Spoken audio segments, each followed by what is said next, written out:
Hello friends, welcome back to my சேவை channel. இன்றைக்கி நம்ம இந்த வீடியோவில் எதை பற்றி பார்க்க போகிறோம் பார்த்தீங்கன்னா, நம்ம ரேஷன் ஸ்மார்ட் கார்டை ஆன்லைனில் எப்படி ரீப்ரிண்ட் ரெக்வஸ்ட் பண்ணுறதுன்னு தான் பார்க்க போகிறோம். எதுக்கு ஸ்மார்ட் கார்டை ரீப்ரிண்ட் பண்ணுறோன்னு பார்த்தீங்கன்னா, நீங்கள் சமீபத்தில் உங்கள் ரேஷன் கார்டில் ஏதாவது சேஞ்சஸ் பண்ணியிருப்பீங்க. லைக் உங்கள் ரேஷன் கார்டு ஸ்மார்ட் கார்டு தொலைஞ்சு போயிருக்கலாம், அட்ரஸ் சேஞ்ச் பண்ணியிருப்பீங்க, அல்லது நியூ ஃபேமிலி மெம்பர் ஏதாவது ஆட் பண்ணியிருப்பீங்க, ரிமூவ் பண்ணியிருப்பீங்க. ஸோ அந்தமாரி ஏதாவது நீங்கள் கரெக்ஷன் பண்ணியிருந்தாலும், இல்லை உங்கள் ரேஷன் கார்டு வந்து தொலைஞ்சு போயிருந்தாலும், நீங்கள் ஆன்லைன் மூலமாக டூப்ளிகேட் ஸ்மார்ட் ரேஷன் கார்டு வந்து வாங்கிக்கலாம் ஃப்ரெண்ட்ஸ். இதுக்கு எவ்வளோ ஆகும்னு பார்த்தீங்கன்னா, வெறும் 45 ரூபா தான் ஆகும். இதில் முக்கியமான விஷயம் என்னென்னு வந்து பார்த்தீங்கன்னா, நீங்கள் புது ரேஷன் கார்டை வாங்குறதுக்கு தாலுகா ஆஃபீஸ் போகணும்னு அவசியமே இல்லை. நீங்கள் ஒன்ஸ் ஆன்லைனில் வந்து அப்ளை பண்ணிட்டீங்கன்னா, அப்டேட்டட் ஸ்மார்ட் கார்டு வந்து பார்த்தீங்கன்னா உங்கள் வீடு தேடியே வரும். எப்படின்னு கேட்டிங்கன்னா, ஒன்ஸ் நீங்கள் ஆன்லைனில் 45 ருபீஸ் கொடுத்து அப்ளை பண்ணிட்டீங்கன்னா, கொரியர் மூலமாக உங்கள் வீட்டுக்கே வந்து டெலிவரி பண்ணிவிடுவாங்க. இப்போ அந்த ரேஷன் ஸ்மார்ட் கார்டை ரீப்ரிண்ட் பண்ணுறதுக்கு எப்படி ஆன்லைனில் வந்து அப்ளை பண்ணணும் அப்படின்றத இந்த வீடியோவில் பார்த்துடலாம். உங்கள் ப்ரௌசரை ஓப்பன் பண்ணிக்கோங்க. அதில் TNPDS அப்படின்னு சொல்லிட்டு டைப் பண்ணி என்டர் பண்ணிக்கோங்க. இதில் ஃபஸ்ட் ஆப்ஷன் வந்து செலக்ட் பண்ணிக்கோங்க. இதுதான் வந்து பார்த்தீங்கன்னா தமிழ்நாடு ரேஷனோட அஃபிஷியல் போர்ட்டல். அப்படியே கீழே வந்தீங்கன்னா இங்கே பாருங்கள், நகல் மின்னணு குடும்ப அட்டை விண்ணப்பிக்க அப்படின்னு இருக்கும். ஸோ அந்த ஆப்ஷன் வந்து செலக்ட் பண்ணிக்கோங்க. ரேஷன் ஸ்மார்ட் கார்டில் வந்து மொபைல் நம்பர் வந்து ரிஜிஸ்டர் பண்ணியிருப்பீங்க. ஸோ அந்த மொபைல் நம்பர் தான் இங்கே போடணும். இங்கே மேலே கொடுத்துருக்க கேப்சாவை அப்படியே சேம் இங்கே என்டர் பண்ணிக்கோங்க. கொடுத்துட்டு இங்கே பதிவு செய்ய வந்து கொடுத்துருங்க. பதிவு செய்யு கொடுத்தீங்கன்னா உங்கள் ரிஜிஸ்டர் மொபைல் நம்பர், அதாவது நீங்கள் என்டர் பண்ண மொபைல் நம்பருக்கு வந்து பார்த்தீங்கன்னா ஓடிபி சென்ட் பண்ணியிருப்பாங்க. ஸோ அந்த ஓடிபியை வந்து இங்கே என்டர் பண்ணிக்கோங்க. ஓடிபி என்டர் பண்ணிட்டு பக்கத்தில் பதிவு செய் அந்த பட்டனை வந்து கிளிக் பண்ணிக்கோங்க. ஸோ ஒன்ஸ் நீங்கள் உள்ளே வந்தீங்கன்னா சில டீட்டெயிலாம் கொடுத்துருப்பாங்க. ஃபார் எக்ஸாம்பிள் இங்கே பாருங்கள், கட்டணம் செலுத்தும் போது கவனிக்கப்பட வேண்டிய முக்கிய குறிப்பு அப்படின்னு கொடுத்துருக்காங்க. அதாவது இதில் என்ன சொல்ல வராங்க வந்து பார்த்தீங்கன்னா, நீங்கள் வந்து 45 ருபீஸ் வந்து பே பண்ணுவீங்க ஆன்லைனில். ஸோ பே பண்ணும்போது உங்களுக்கு ஒரு ஸ்க்ரீன் வந்து ஷோ ஆகும். அதாவது நீங்கள் பே பண்ணிட்டீங்க அப்படின்னு சொல்லிட்டு ஒரு ஸ்க்ரீன் ஷோ ஆகும். ஸோ அந்த ஸ்க்ரீனை வந்து பார்த்தீங்கன்னா நீங்கள் ஸ்க்ரீன்ஷாட்டாகவும் எடுத்துக்கலாம், இல்லை பிடிஎஃபாகவும் டவுன்லோட் பண்ணிக்கலாம். ஸோ அதை நான் அப்ளை பண்ண சொல்ல உங்களுக்கு எக்ஸ்பிளைன் பண்ணுறேன். ஸோ அது முக்கியமாக கவனிங்க. ஸோ அதை வந்து நீங்கள் டவுன்லோட் பண்ணால் தான் ஸோ ஃபர்தராக நீங்கள் வந்து பார்த்தீங்கன்னா அப்ளை பண்ண சொல்ல அதை அப்லோட் பண்ணுற மாதிரி இருக்கும் அந்த காப்பியை. ஸோ அதனால் முக்கியமாக அதை வந்து டவுன்லோட் பண்ணி வச்சுக்கோங்க. அதுதான் இங்கே சொல்ல வராங்க. அது மட்டும் இல்லாமல் கீழே என்ன சொல்ல வராங்க பார்த்தீங்கன்னா, நீங்கள் இந்த அப்ளை பண்ணுறதுக்கு தேவையான விவரங்கள் என்னென்ன வேணும்னு சொல்லிட்டு இங்கேயே கொடுத்துட்டாங்க. இதுவும் நான் உங்களுக்கு அப்ளை பண்ணும்போது சொல்கிறேன். கீழே வந்து பாருங்கள், இந்த டிக் பாக்ஸில் வந்து டிக் பண்ணிவிட்டு பணம் செலுத்து அதை வந்து கிளிக் பண்ணிக்கோங்க. ஸோ இதுதான் வந்து பார்த்தீங்கன்னா பேமெண்ட் பேஜ். இங்கே வந்து பார்த்தீங்கன்னா சில டீட்டெயிலாம் கொடுத்து ஃபில் பண்ணுற மாதிரி இருக்கும். ஃபஸ்ட்டு வந்து பார்த்தீங்கன்னா name of the card holder, அதாவது குடும்ப தலைவரோட பேர் வந்து ரேஷன் கார்டில் எப்படி இருக்கோ அதேமாரி என்டர் பண்ணிக்கோங்க. கீழே வந்து ஸ்மார்ட் கார்டு நம்பர் என்டர் பண்ணிக்கோங்க. அது கீழே ரிஜிஸ்டர் மொபைல் நம்பர் என்டர் பண்ணிக்கோங்க. கீழே வந்து பார்த்தீங்கன்னா நீங்கள் என்ன டிஸ்ட்ரிக்டில் இருக்கீங்களோ அந்த டிஸ்ட்ரிக்டை வந்து செலக்ட் பண்ணிக்கோங்க.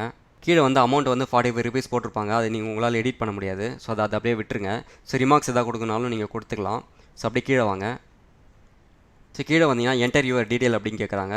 ஸோ இங்கே வந்து சம் டீட்டெயில் ஃபில் பண்ணுற மாதிரி இருக்கும். ஸோ நீங்கள் இண்டிவிஜுவல் செலக்ட் பண்ணிங்கன்னா உங்கள் செல்ஃப் இன்ஃபர்மேஷன் நீங்கள் செலக்ட் பண்ணிக்கலாம். சப்போஸ் நீங்கள் ஆர்கனைசேஷனில் கார்பரேட்டாக இருந்தீங்கன்னா ஸோ அதோட இன்ஃபர்மேஷன் நீங்கள் கொடுக்குற மாதிரி இருக்கும். ஸோ மோஸ்ட்லி நீங்கள் வந்து தனிப்பட்ட நபர் அப்படின்னீங்கன்னா நீங்கள் இண்டிவிஜுவலே கொடுத்துக்கலாம். இங்கே வந்து பார்த்தீங்கன்னா நேமும் மொபைல் நம்பர்லாம் கேட்குறாங்க. குடும்ப தலைவரோட தான் இருக்கணும்னு சொல்லிட்டு அவசியம் இல்லை.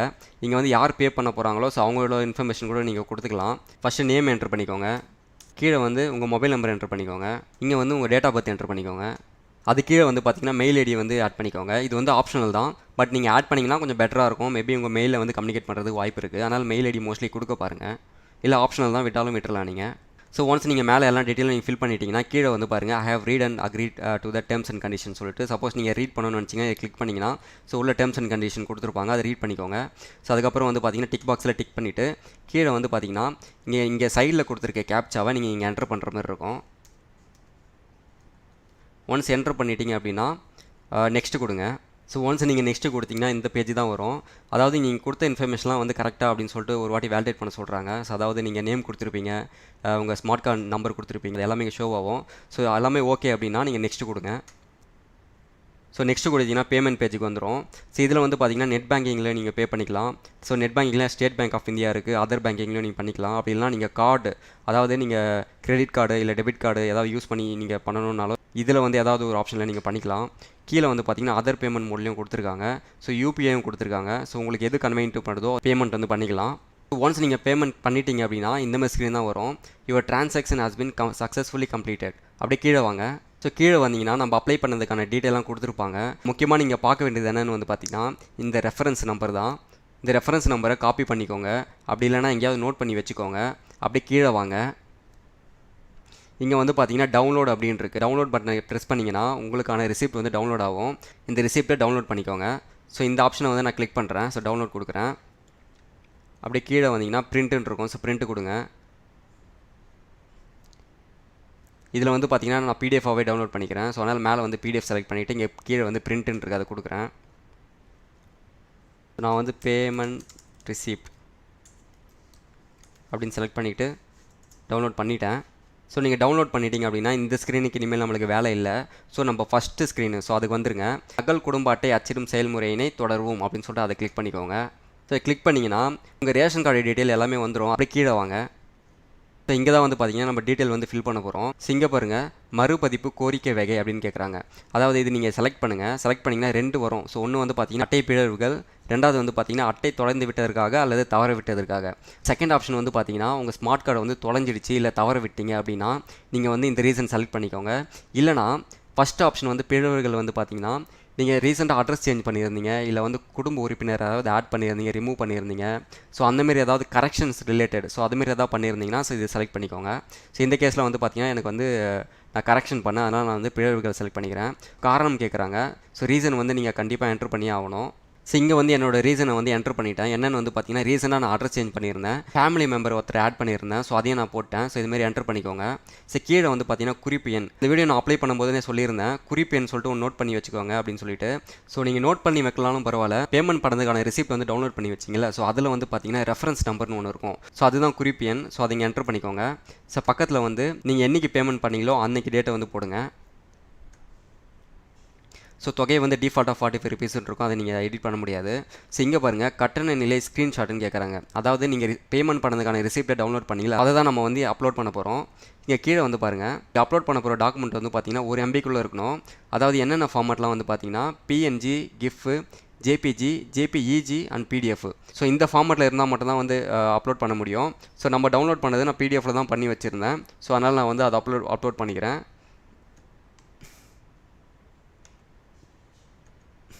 ஒன்ஸ் நீங்கள் அப்லோட் பண்ணிட்டீங்கன்னா இங்கே பக்கத்தில் பதிவேற்றுன்னு அதை கொடுக்கணும்.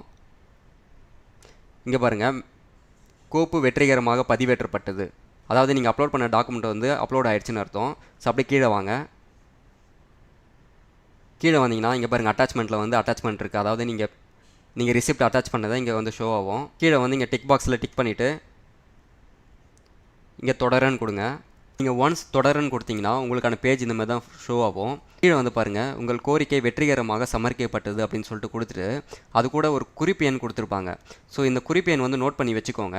ஸோ இந்த கேஸில் நான் வந்து ஹைட் பண்ணியிருப்பேன். ஸோ நீங்கள் தொடரன்னு கொடுத்தீங்கன்னா உங்களுக்கு ஒரு குறிப்பு எண் வரும். ஸோ அந்த குறிப்பு எண் எதுக்குன்னு வந்து பார்த்தீங்கன்னா, ஸோ நீங்கள் சப்மிட் பண்ணிட்டீங்களே அந்த ஸ்டேட்டஸை எப்படி நம்ம பார்க்குறது, ட்ராக் பண்ணுறது, அதுக்கு தான் அந்த குறிப்பு எண் கொடுத்துருப்பாங்க. ஸோ நீங்கள் என்ன பண்ணுங்கள், அந்த குறிப்பு எண் வந்து காப்பி பண்ணிக்கோங்க, இல்லை நோட் பண்ணிக்கோங்க.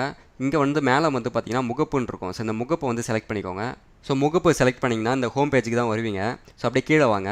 கீழே வந்தீங்கன்னா ஸோ நகல் மின்னணு குடும்ப அட்டை விண்ணப்பத்தின் நிலை, அதாவது நீங்கள் அப்ளை பண்ணிங்களா அந்த ஸ்டேட்டஸ் எப்படி வந்து செக் பண்ணுறது அதுதான் பார்க்க போகிறோம். ஸோ அதுக்கான ஆப்ஷன் தான் இது. ஸோ இதை செலக்ட் பண்ணிக்கோங்க. இங்கே வந்து நீங்கள் காப்பி பண்ணி வச்சுருந்தா இல்லை நோட் பண்ணி வச்சிருந்த குறிப்பு என்ன இங்கே என்ட்ரு பண்ணிக்கோங்க. என்ட்ரு பண்ணிவிட்டு கீழே வந்து பதிவு செய்ய அப்படின்னு இருக்கும், அதை கிளிக் பண்ணிக்கோங்க. ஸோ நீங்கள் பதிவு செய்யன்னு கொடுத்தீங்கன்னா உங்களுக்கான ஸ்டேட்டஸை வந்து இங்கே பார்க்க முடியும். ஸோ கீழே வந்து பார்த்தீங்கன்னா மொத்தம் 3 ஸ்டேஜஸ் இருக்குது. ஸோ ஃபஸ்ட்டு ஸ்டேஜ் வந்து பார்த்தீங்கன்னா கோரிக்கை சமர்ப்பிக்கப்பட்டது. அதாவது நீங்கள் இப்போ அப்ளிகேஷன் சப்மிட் பண்ணிங்கன்னா இது வந்து க்ரீன் ஆகிடும். ஸோ நெக்ஸ்ட் ஸ்டேஜ் வந்து பார்த்தீங்கன்னா விண்ணப்ப ஒப்புதல். அதாவது கவர்மெண்ட் ஆஃபீஸ் சைடில் வந்து வேலிடேட் பண்ணுவாங்க. எல்லாமே கரெக்டாக இருந்தால் அவங்க சைடும் வந்து அப்ரூவ் பண்ணிவிடுவாங்க. லாஸ்ட் ஸ்டேஜ் வந்து பார்த்தீங்கன்னா அச்சடிக்கப்பட்டது, அதாவது ரீப்ரிண்ட். ஸோ இதுவும் க்ரீன் ஆகிடுச்சுன்னா உங்கள் ஸ்மார்ட் கார்டு வந்து பார்த்தீங்கன்னா ரீப்ரிண்ட் ஆகி ரெடியாக இருக்குன்னு அர்த்தம். ஸோ ஒன்ஸ் இந்த 3மே வந்து க்ரீன் ஆகிடுச்சு அப்படின்னா உங்கள் ஸ்மார்ட் கார்டு வந்து ரீப்ரிண்ட் ஆகிடுச்சுன்னு அர்த்தம். ரீப்ரிண்ட் ஆகிடுச்சுன்னா நான் சொன்ன மாதிரி போஸ்ட்டில் வந்து பார்த்தீங்கன்னா உங்கள் அப்டேட்டட் ஸ்மார்ட் கார்டை வந்து டெலிவரி பண்ணிவிடுவாங்க ஃப்ரெண்ட்ஸ். ஸோ இப்படி தான் ஆன்லைனில் உங்கள் அப்டேட்டட் ஸ்மார்ட் கார்டை ரீப்ரிண்ட் பண்ணுறதுக்கு அப்ளை பண்ணோம் ஃப்ரெண்ட்ஸ். ஸோ இந்த வீடியோ உங்களுக்கு ரொம்ப யூஸ்ஃபுல்லாக இருக்கும்னு நம்புகிறேன். யூஸ்ஃபுல் நினச்சிங்கன்னா என்னோட சேனலை வந்து சப்ஸ்கிரைப் பண்ணுங்கள், லைக் பண்ணுங்கள், ஷேர் பண்ணுங்கள் friends. So thank you, will see you next video. Bye.